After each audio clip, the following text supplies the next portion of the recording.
সালামু আলাইকুম এভরিবডি, আশা করি সবাই ভালো আছেন। আজকে আসলে আমরা ডিটারমিনেট ম্যাট্রিক্স এবং ডিটারমিনেট সিরিজের সর্বশেষ ভিডিও, যেখানে আসলে আমরা শুধুমাত্র যে লেকচার গুলো আমরা দেখছি ওই লেকচার গুলোর উপর টোটাল যতগুলো এমসিকিউ আসতে পারে সে এমসিকিউ নিয়ে আসলে কথা বলবো।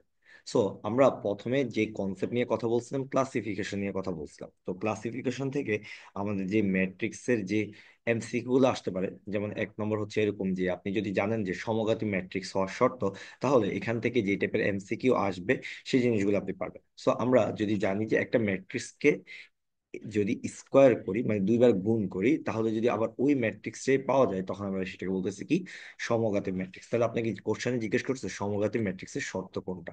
সো আমরা দেখতে পাচ্ছি এটা হচ্ছে ডি নাম্বার অপশন, এবং এটা কোথায় আসছে কোশ্চেনটা? সিইউতে আসছে। সো আমাদের বোর্ড কোশ্চেনও আসলে সেম প্যাটার্নই আসে। আমরা যে এরপরে দেখি যে নিচের কোনটি প্রতিসম ম্যাট্রিক্স। এখন আপনাকে জানতে হবে যে ওকে, প্রতিসম ম্যাট্রিক্সটা আসলে কি। আমরা এটা কিন্তু আমাদের ভিডিওর প্রথম লেকচার আসলে ক্লাসিফিকেশন সকল কন্ডিশন ক্লিয়ার করছে। সো যারা এই ভিডিওগুলো দেখে আসছেন তারা জানেন যে প্রতিসম ম্যাট্রিক্স বলতে হচ্ছে একটা ম্যাট্রিক্সকে ট্রান্সপোজ করে যদি ওই ম্যাট্রিক্স পাওয়া যায়, তখন আমরা সেটাকে প্রতিসম ম্যাট্রিক্স বলি।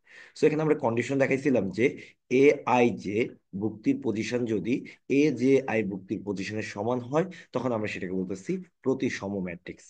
এখন আসলে আমরা এক্সাম্পল হিসেবে কি কি আসতে পারতেছে এখানে অপশন হিসেবে। তো আমরা যদি তাকাই যে অপশনগুলোতে আমরা জানি যে ট্রান্সপোজ করলে তাদের কর্ণের ভুক্তিগুলোর কোনো চেঞ্জ হয় না।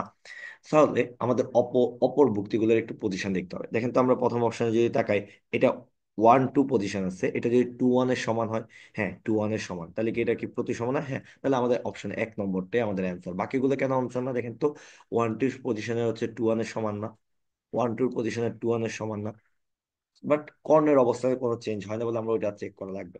ঠিক আছে, আমরা যদি কন্ডিশন গুলো জানি, আমরা অনেক ফাস্ট অ্যান্সার করতে পারবো। আসেন এর পরবর্তীতে আমরা যে কনসেপ্ট নিয়ে কথা বলছিলাম, যোগ বিয়োগ এবং গুণ নিয়ে। সো আমরা দেখি তো এখান থেকে কি টাইপের এমসিকিউ আসতে পারে।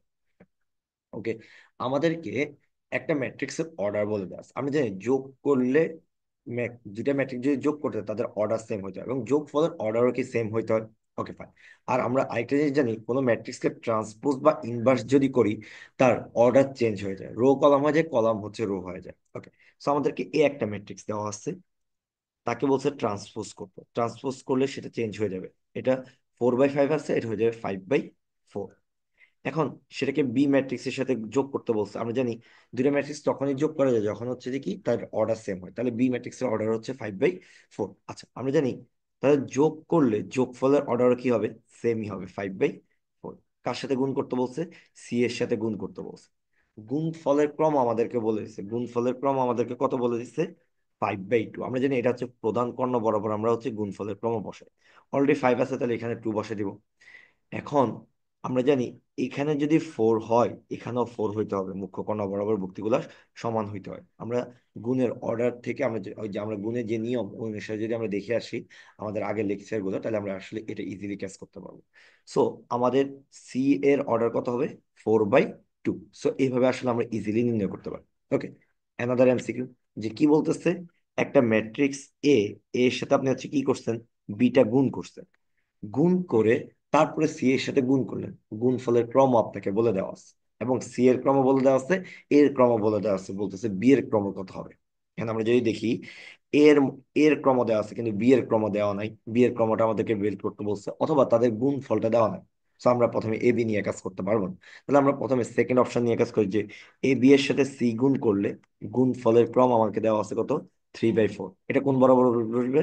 মুখ্য কোণ বরাবর। এখন যদি আমরা একটু তাকাই, সি এর ক্রম দেওয়া, সি এর ক্রম কত? 2/4। অলরেডি 4 লিখছি, তাহলে এখানে 2 লিখে দিই। আর আমরা জানি গণ কণ আবার দুইটা দুইটা কি হয়? সেম হয়। তাহলে এটা যদি 2 হয়, তাহলে এটা কত হইতে হবে? 2 হইতে হবে। তাহলে দেখেন তো, এ বি এর গুণ ফলের ক্রম আমাদের বের করে ফেলছে। এখন এ কে আলাদা করে লিখবো, বি কে আলাদা করে লিখবো, এদের গুণ ফলের ক্রম মুখ্য কোণ বরাবর লিখে ফেলবো। এরপরে তাকাবো আর কাকে দেওয়া আছে। হ্যাঁ, এ দেওয়া আছে, এ দেওয়া আছে 3/1।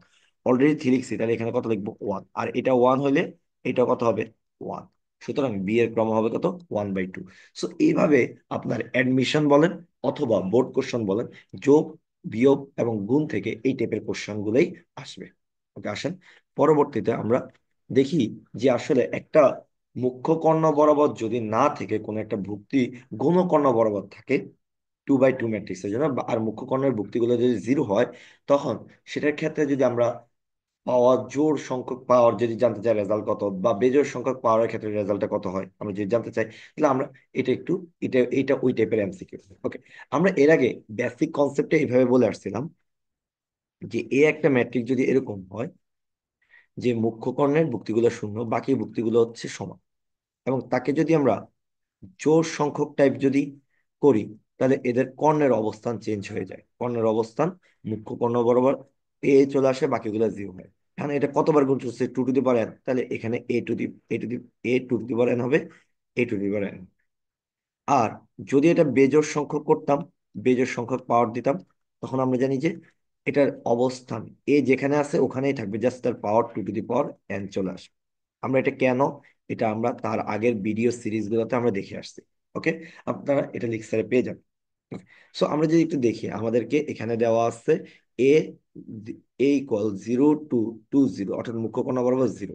আমাকে 6 টাইম করতে বলছে, তাহলে আমরা জাস্ট জানি জোড় সংখ্যক করলে এটা কি হয়ে যায়, অবস্থানের মুখ্য কোণের ভুক্তিগুলো চেঞ্জ হয়ে যায়। তাহলে এটা আসবে two to the power six, এটা আসবে two to the power six, আর এটা জিরো, এটা জিরো। এবং আমাদেরকে আবার 5 টাইমস করতে বলছে বেজোর টাইমস। বেজোর টাইমস করলে আমরা জানি অবস্থানের কোনো পরিবর্তন হয় না, তাহলে এখানে জিরো, এখানে জিরো, এখানে আসবে two to the power five, এখানে আসবে two to the power five. So এইভাবে আমরা আসলে ইজিলি, আমরা যদি কনসেপ্ট ক্লিয়ার থাকে আমরা ইজিলি নির্ণয় করতে পারবো। আসেন, আপনাকে বলছে, এটা সাস্টে আসা একটা কোশ্চেন, যে একটা ম্যাট্রিক্স বলে দেওয়া আছে, বাস্তব ম্যাট্রিক্স, যেটা কে এর কত মানের জন্য এটা ইনভার্স সম্ভব নয়, অর্থাৎ আমরা জানি এটা ব্যতিক্রম। ইনভার্স সম্ভব নয় মানে কি, এটা একটা ব্যতিক্রম ম্যাট্রিক্স। তো ব্যতিক্রম ম্যাট্রিক্স হইতে হলে তার নির্ণায়কের মান কত হইতে হবে, নির্ণায়কের মান জিরো হইতে হবে। তো আমরা যদি নির্ণায়ক বের করি, তাহলে আমরা যে জিনিসটা পাই, কে স্কোয়ার মাইনাস 16 ইকুয়াল 0। সুতরাং কে স্কোয়ার ইকুয়াল 16, সুতরাং কে ইকুয়াল প্লাস মাইনাস 16। এখন প্লাস মাইনাস 4, এখন কে এর ভ্যালু প্লাস দুইটাই হবে না একটা হবে না, যে কোনো দুইটা হবে। আচ্ছা, আমরা যদি একটু দেখি, আমাদের এখানে বলে দেওয়া আছে এটা হচ্ছে কি বাস্তব ম্যাট্রিক্স, তাহলে রুটের ভিতরে কোনো নেগেটিভ হতে পারবে না। তাহলে এই এই কোশ্চেনের জন্য অ্যান্সারটা কত হবে, কে এর ভ্যালু 4। যদি এখানে বাস্তব না বলে শুধুমাত্র একটা ম্যাট্রিক্স বলতো, তাহলে আমাদের অ্যান্সার হইতো প্লাস মাইনাস 4। আর যদি এখানে অপশনে যদি বলে দিত যে অবাস্তব ম্যাট্রিক্স হবে, তাহলে আমরা আসলে কে এর ভ্যালু কত বসাতাম, -4। আশা করি সবাই বুঝতে পারছি। ওকে, এরপরে আমাদের আসলে নির্ণায়ক থেকে ম্যাট্রিক্স এবং নির্ণায়ক মিক্স যে এমসিকিউ গুলো আসে, সেই এমসিকিউটা নিয়ে আমি সমাধান করেছি। ওকে, এটা কনসেপ্ট সম্পর্কে আমরা আগের ভিডিওতে আমরা বলছি। যেমন এখানে একটা ম্যাট্রিক্স, যেটা বলছে কত, 3 বাই 3 ম্যাট্রিক্স, এবং বলছে যে এই ম্যাট্রিক্সের ডিটারমিনেন্টের ভ্যালু হচ্ছে 7। তাহলে আপনাকে বের করতে বলছে নির্ণায়ক অফ 2a হোল ইনভার্স, এটার মান কত হবে। আচ্ছা, আমরা এটাকে বলছিলাম এইভাবে লেখা যাবে, 1/2a হোল নির্ণয়। আচ্ছা, আমরা জানি কোন একটা ম্যাট্রিক্সকে কোনো ভুক্তি দ্বারা যদি গুণ করি, প্রত্যেকটা ভুক্তিকে, কোনো একটা ম্যাট্রিক্সকে যদি কোনো একটা ধ্রুবক দ্বারা গুণ করি, তাহলে প্রত্যেকটা ভুক্তিকে এটা গুণ করতে হবে।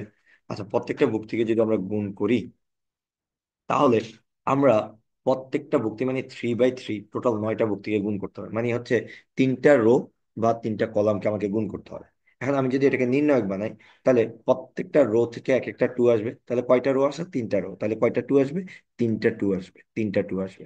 আর থেকে যাবে কি, ওই এই ম্যাট্রিক্সটার নির্ণায়ক, তাই তো। এই ম্যাট্রিক্সটার নির্ণায়কের ভ্যালু কত বলে দিচ্ছে আমাদেরকে, 7 বলে দিচ্ছে। তাহলে আমরা বলতে পারি এটার রেজাল্ট হবে 2 কিউব ইন্টু 7। সো আমরা যদি একটু এইটার আগের ভিডিওগুলো আমরা যদি কনসেপ্টটা দেখে আসি, তাহলে আমাদের জন্য আসলে অনেক ইজি হয় কিভাবে আসলে আমরা এটার অ্যান্সার গুলো করবো। ওকে, লাস্ট ওয়ান, আমরা আসলে নির্ণায়কের ধর্মাবলী থেকে আসলে আমরা এমসিকিউ গুলো নিচ্ছি, আমরা প্রত্যেকটা পার্টটাকে টাচ করার চেষ্টা করছি। ওকে, আমাদেরকে একটা নির্ণায়কের মান বলে দিতে 10, তাহলে আমাদেরকে জানতে যাচ্ছে এই নির্ণায়কের মান কত হবে। তো আমরা জানি দুইটা নির্ণায়ক যদি ভুক্তিগুলো এইভাবে যোগ আকারে থাকে, এদেরকে আলাদা আলাদা দুইটা নির্ণায়ক আকারে লেখা যায়। এভাবে লেখা যায় কিনা, AX9 BYW BYW সি, এখানে পি। এই যে 14কে কি আমি 9+5 আকারে লিখতে পারি কিনা, 9+5 আকারে, তাহলে এখানে আমরা 9 লিখি। ওকে, এরপরে এখানে 1 1 1 BYW 5 5 5।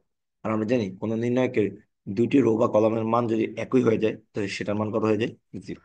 ওকে, তাহলে আমরা পরবর্তী কি করব, এখান থেকে লিখতে পারি AX9 BYW C9P। এখন আমরা একটু আমাদের মানের দিকে তাকাবো। আমাদের মানটা যদি দেখি এক্স ওয়াই কোন বরাবর আছে, এক্স ওয়াই নাইন, এটা কলাম বরাবর আছে, কিন্তু এখানে এক্স ওয়াই নাইন কি বরাবর আছে, রো বরাবর আছে। তাহলে আমরা কি করব, ট্রান্সপোজ করবো। আর আমরা জানি নির্ণয় ট্রান্সপোজ করলে নির্ণয়কের মানে কোনো পরিবর্তন হয় না। X Y nine, nine W p.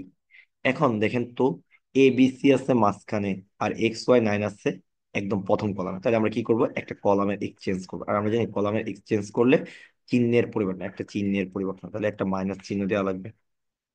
তাহলে এখানে আসবে x Y nine, a b c, nine W p. তাহলে এই নির্ণয়কের মান আমাদেরকে বলে দিচ্ছে 10, তাহলে আমাদের রেজাল্ট হচ্ছে -10। আশা করি সবাই বুঝতে পারছি। সো এই পর্যন্ত আমাদের টোটাল আমরা প্রত্যেকটা টপিকসকে আগে এক্সপ্লেন করছি, কেন এইভাবে হবে এই জিনিসগুলো এক্সপ্লেন করছি। দেন আমরা আসলে এমসিকিউ, প্রত্যেকটা পার্টের এমসিকিউ নিচ্ছি। আশা করি সবাই টোটাল নির্ণায়কের পুরো লেকচারটা যদি আপনি সিরিয়াল ভাবে দেখেন, আপনি প্রত্যেকটা কনসেপ্ট সম্পর্কে ভালোভাবে আইডিয়া হবে। এবং নির্ণায়ক বা হচ্ছে ম্যাট্রিক্স থেকে যতগুলা কোশ্চেনই করুক না কেন, আপনি আটকাবেন না, এবং এটা রিয়েল লাইফের প্রবলেম গুলো আপনি করতে পারবেন। ঠিক আছে। Thank you all, thank you everybody. আসসালামু আলাইকুম রহমতুল্লাহ।